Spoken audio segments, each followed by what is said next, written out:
हरियाणा के सभी दोस्तों को मेरा नमस्कार।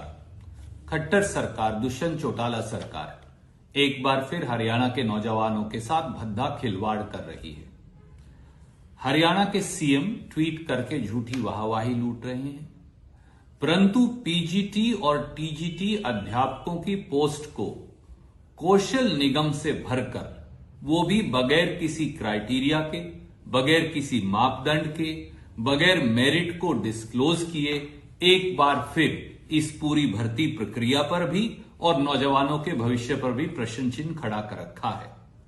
ट्वीट खेलकर खट्टर साहब बच्चों की जिंदगी से खिलवाड़ मत करिए, सीधी सीधी बातों का जवाब दीजिए। और मेरे आपसे 10 सवाल हैं। पहला, क्या पीजीटी की post group B gazetted post नहीं है? साल 2019 में हरियाणा स्टाफ सिलेक्शन कमीशन से रेगुलर भर्ती के लिए इन्हीं पोस्टों को एडवर्टाइज किया। साल 2021 में यह कह के एडवर्टाइजमेंट वापस ले ली कि एचएसएससी को यह अख्तियार नहीं, एचपीएससी को यह अख्तियार है। सवाल नंबर 2, अगर यह अख्तियार एचपीएससी को है तो फिर कौशल निगम जो एक कंपनी है सरकार की, वो gazetted post, group B post, PGT teacher की भर्ती कैसे कर सकती है? और बाद में फिर इनकी नौकरी इसी करके निकाल दी जाएगी कि भैया ये तो एचपीएससी के द्वारा भर्ती होने चाहिए थे, गलत बॉडी के द्वारा भर्ती किए गए हैं। क्या ये बच्चों के साथ धोखा नहीं? तीसरा सवाल, क्या ये पीजीटी और टीजीटी टीचर जो आप लगा रहे हैं, क्या ये कभी रेगुलर नौकरी पा पाएंगे? क्योंकि आप तो कहेंगे ये सही बॉडी के द्वारा भर्ती नहीं किए गए थे, संवैधानिक बॉडी थी ही नहीं, कौशल निगम, इनको यह अधिकार नहीं था। चौथा सवाल, सरकार और कौशल निगम ये क्यों नहीं बता रहे कि कितने बच्चों ने अप्लाई किया और सिलेक्शन का क्राइटेरिया क्या है, किस चीज के कितने नंबर दिए, मेरिट का निर्णय कैसे लिया? अगर ये पूरी भर्ती सीक्रेसी में है तो हमारे बच्चों, लाखों बच्चों ने शायद जिन्होंने अप्लाई किया होगा, उन्हें पता कैसे चलेगा कि वो रिजेक्ट क्यों हुए हैं? सवाल नंबर 5, जो कैंडिडेट भर्ती हुए हैं उनकी क्वालिफिकेशन क्या है, उनका आय का क्राइटेरिया या सर्टिफिकेट या मापदंड क्या है, आप ये क्यों नहीं बता रहे? इनको छुपा क्यों रखा है?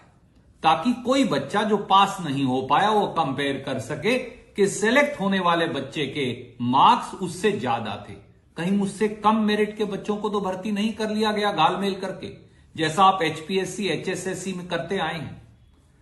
सवाल नंबर 6, क्या खट्टर सरकार और कौशल निगम ने पीजीटी, टीजीटी के एक्सपीरियंस और आय सर्टिफिकेट की जांच करवाई है?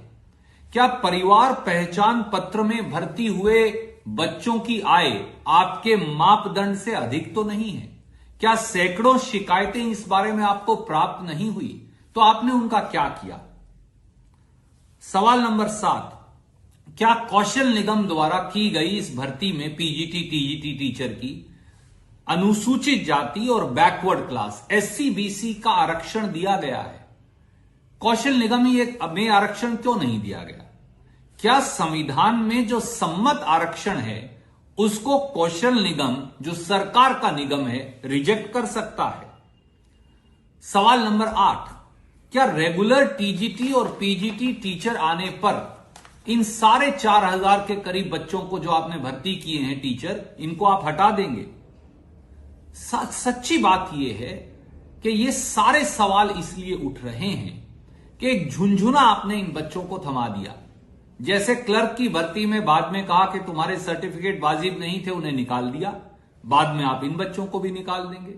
ये बच्चे कभी पक्के भी नहीं हो पाएंगे, ये बच्चे आपने संवैधानिक आधार पर भी नहीं लगाए हैं। तो आप उन बच्चों को जिन्हें खारिज कर दिया गया और उन बच्चों को जिन्हें आप टीजीटी, पीजीटी टीचर लगा रहे हैं, दोनों के जिंदगियों के साथ खिलवाड़ कर रहे हैं।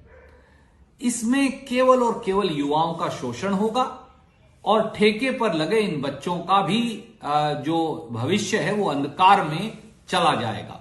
खट्टर साहब, हरियाणा का युवा चाहता है कि आप जवाब दें।